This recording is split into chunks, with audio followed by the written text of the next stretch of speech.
I want to talk about dysgraphia and ways educators can support their students in the classroom. What is dysgraphia? Dysgraphia is defined as a learning disorder characterized as difficulty in writing and organizing thoughts in writing. Research shows 1 in 5 students have dysgraphia. This learning disorder can affect children in many different ways. Studies say that there is no actual cure for dysgraphia, but there are strategies and techniques that both educators and parents can utilize to improve their child's writing skills. A student with dysgraphia will have difficulty sequencing letters and numbers on a page or putting them in correct order and possible recognition of shapes. A child with dysgraphia will have trouble processing language and working memory, better known as short-term memory. This area in the brain temporarily allows you to retrieve information given.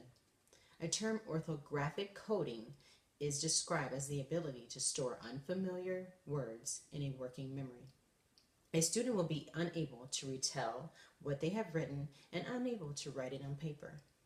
Here are some ways dysgraphia can affect a child's fine motor skills, which controls the small muscles in the hands and the feet.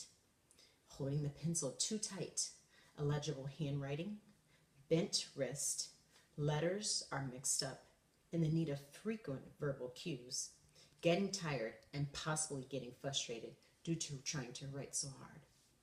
As an educator, you can support students with additional modifications and accommodations. Here are some strategies and ways to increase the fine motor skills.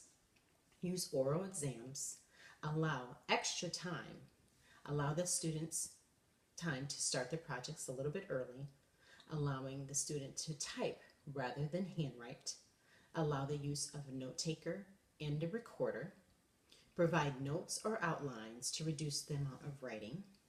Allow the use of wide ruled paper or graph paper.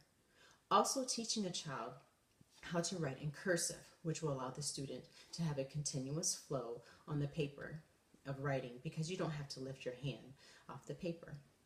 Make sure to check the student's grasp while holding a pencil. They may need to use alternative writing tools like a pencil gripper or fat markers. Some activities to increase hand strength would be Play-Doh, using tweezers to pick up small objects,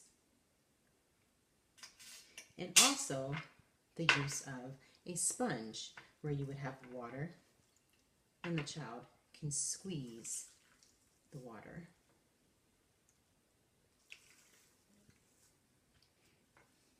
Students who have dysgraphia may tend to have low self-esteem because they don't want the teacher or their peers to know that they are having difficulties in the classroom or with their writing. When educators are aware that a student has dysgraphia, support the student with all the tools necessarily needed to help them improve their self-esteem and their writing skills. With support, patience, and a little extra time, a student with dysgraphia can succeed. Thank you.